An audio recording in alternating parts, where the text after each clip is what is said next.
Signature ലേണിംഗിന്റെ മറ്റൊരു സെഷനിലേക്ക് എല്ലാവർക്കും സ്വാഗതം. അപ്പോൾ ഇന്ന് ഞാൻ വന്നിരിക്കുന്നത് നമ്മുടെ ഡയറി ഫാം ഇൻസ്ട്രക്ടർ എക്സാമിന് വേണ്ടി പ്രിപ്പയർ ചെയ്യുന്നവർ കാത്തിരിക്കുന്ന പ്രധാനപ്പെട്ട രണ്ട് ക്വസ്റ്റ്യൻസിന്റെ ആൻസറുമായിട്ടാണ് കേട്ടോ. ഒന്നാമത്തെ ക്വസ്റ്റ്യൻ എന്ന് പറയുന്നത് എപ്പോഴായിരിക്കും നോട്ടിഫിക്കേഷൻ വരുന്നത്. രണ്ടാമത്തെ ക്വസ്റ്റ്യൻ എന്ന് പറയുന്നത് ആർക്കൊക്കെ ഈ എക്സാമിന് അപ്ലൈ ചെയ്യാം, എലിജിബിലിറ്റി എന്താണ്. ഓക്കെ അല്ലേ? അപ്പൊ ഒന്നാമത്തെ ക്വസ്റ്റ്യൻ, എപ്പോഴായിരിക്കും നോട്ടിഫിക്കേഷൻ വരിക? അതിന്റെ ആൻസർ ഇത്രയേ ഉള്ളൂ. നോട്ടിഫിക്കേഷൻ 2026 ഈ വർഷമായിരിക്കും നോട്ടിഫിക്കേഷൻ വരുന്നത് എന്നുള്ളതാണ്.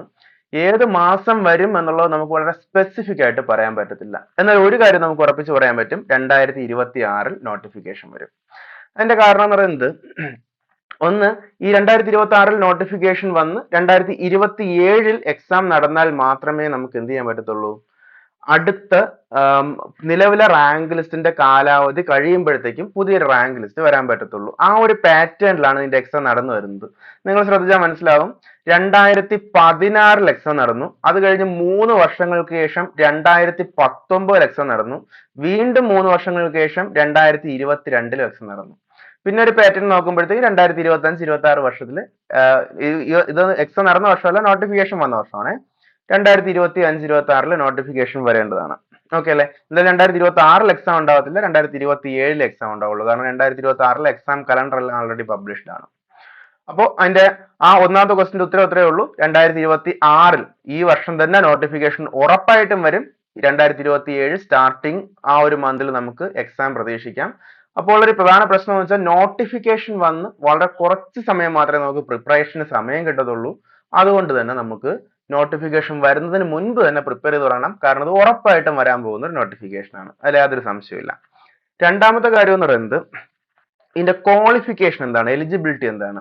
ഈ സെന്റൻസ് ഞാൻ എടുത്ത് വെച്ചിരിക്കുന്നത് കഴിഞ്ഞ തവണത്തെ നോട്ടിഫിക്കേഷനിൽ നിന്ന് തന്നെ കേട്ടോ, അതിൽ നിന്ന് എടുത്ത് കോപ്പി പേസ്റ്റ് ചെയ്ത സെന്റൻസ് ആണ്. കൃത്യമായ നോട്ടിഫിക്കേഷനിൽ വരുന്ന ക്വാളിഫിക്കേഷൻ ഇതാണ്: graduation with either mathematics or biology as one of this optional subjects four pre degree course.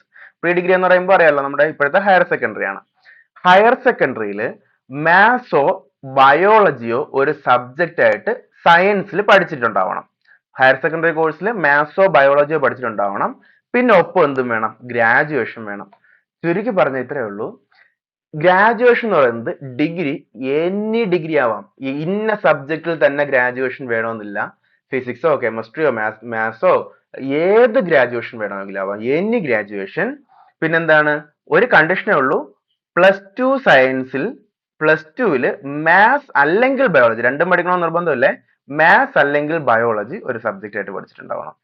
ഈ എലിജിബിലിറ്റി ഫോളോ ചെയ്യുന്ന എല്ലാവർക്കും എന്ത് ചെയ്യാൻ പറ്റും, അപ്ലൈ ചെയ്യാൻ പറ്റും. അപ്പോൾ ഒന്നുകൂടി എലിജിബിലിറ്റി എന്താണ്, ഹയർ സെക്കൻഡറിയിൽ മാത്സ് അല്ലെങ്കിൽ ബയോളജി പഠിച്ചിട്ടുണ്ടാവണം, ഒപ്പം ഏതെങ്കിലും ഒരു ഡിഗ്രി, എനി ഡിഗ്രി ഉള്ളവർക്ക് അപ്ലൈ ചെയ്യാൻ പറ്റും. ഓക്കെ അല്ലേ?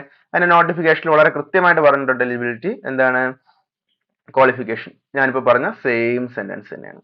പിന്നെ ഏജ് ലിമിറ്റ് എന്ന് പറയുന്നത് 19 to 36 ആണ്. ഇതിപ്പോ നമ്മൾ ഏജ് ലിമിറ്റ് ഉയർത്തിയിട്ടുണ്ട്, 19 to 40 ആക്കി ഉയർത്തിയിട്ടുണ്ട്. പുതിയ നോട്ടിഫിക്കേഷൻ വരുമ്പോഴത്തേക്കും അത് വാലിഡ് ആണ്, 40 ഇയേഴ്സ് വരെയുള്ളവർക്ക് അപ്ലൈ ചെയ്യാൻ പറ്റും. ഓക്കെ അല്ലേ? ഇനി എന്താണ്, ഇനി എന്തൊക്കെയാണ് നമുക്ക് ഇതിൽ പഠിക്കാനുള്ളത് എന്നുള്ളതാണ്. പഠിക്കാനുള്ളത് പ്രധാനമായിട്ടും ഫിസിക്സ്, 20 മാർക്കിന് ഫിസിക്സ് ഉണ്ട്, അതിന്റെ ഡീറ്റെയിൽഡ് സിലബസ് നമുക്ക് അവൈലബിൾ ആണ്. 20 മാർക്കിന് കെമിസ്ട്രി ഉണ്ട്, അതിന്റെയും ഡീറ്റെയിൽഡ് സിലബസ് നമുക്ക് അവൈലബിൾ ആണ്. പിന്നെന്താണ്, പിന്നെ ബോട്ടണി 10 മാർക്ക്, സുവോളജി 10 മാർക്ക്. പിന്നെ അത് കഴിഞ്ഞ് നമ്മുടെ ഡയറി ഫാം ടെക്നോളജിയെ കുറിച്ചുകൂടെ പഠിക്കുന്നുണ്ട്. പിന്നെ മാത്സ് 20 മാർക്ക് ഉണ്ട്, മാത്തമാറ്റിക്സ് 20 മാർക്ക് ഉണ്ട്. പിന്നെ basic dairy science, dairy farm ടെക്നോളജിയെ കുറിച്ച് നമുക്ക് എന്തുണ്ട്, ഒരു 20 മാർക്കിന് കൂടെ ഉണ്ട്. അപ്പൊ ഇത്രയും കാര്യങ്ങളാണ് നമുക്ക് പഠിക്കാനുള്ളത്. അപ്പൊ ഇതിനെക്കുറിച്ചൊക്കെ ഡീറ്റെയിൽ ആയിട്ട് നമുക്ക് സംസാരിക്കാൻ വേണ്ടി സിഗ്നേച്ചർ ലേണിംഗ് ഒരു ഫ്രീ ഓൺലൈൻ വെബിനാർ സംഘടിപ്പിക്കുന്നുണ്ട്.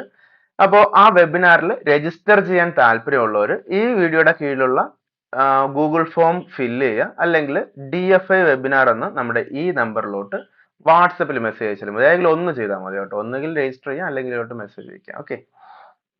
ആൻഡ് നമ്മൾ ഈ വെബിനാറിൽ ഡിസ്കസ് ചെയ്യാൻ പോകുന്ന പ്രധാനപ്പെട്ട കാര്യങ്ങൾ ഇതൊക്കെ ആയിരിക്കും കേട്ടോ. ഒന്ന്, ജോബ് പ്രൊഫൈലിനെ കുറിച്ച്, എന്താണ് നമ്മൾ ഡയറി ഫാം ഇൻസ്ട്രക്ടറിൽ ചെയ്യാൻ ഉദ്ദേശിക്കുന്ന ജോലി, അതുപോലെ തന്നെ അതിന്റെ സാലറിയും പ്രൊമോഷൻ സാധ്യതകളും എല്ലാം എക്സ്പ്ലെയിൻ ചെയ്യുന്നതായിരിക്കും. പിന്നെ പ്രീവിയസ്ലി നടന്നിട്ടുള്ള ഒത്തിരി എക്സാംസ് നടന്നിട്ടുണ്ട്, അപ്പോൾ അതിനെക്കുറിച്ചുള്ള ഒരു ഡീറ്റെയിൽഡ് അനാലിസിസ് നടത്തുന്നുണ്ടാവും. പിന്നെ പ്രീവിയസ്ലി നടന്നിട്ടുള്ള എക്സാമിന്റെ ക്വസ്റ്റിന്റെ ഡിഫിക്കൽട്ടി ലെവൽ ഉണ്ടല്ലോ, അതിനേക്കാൾ എത്രമാത്രം ഇനി ഒരു 2027 വരുന്ന എക്സാമിൽ ക്വസ്റ്റിന്റെ ഡിഫിക്കൽട്ടി ലെവൽ എത്രത്തോളം മാറും, അത് സിമിലർ സിലബസിനെ ബേസ്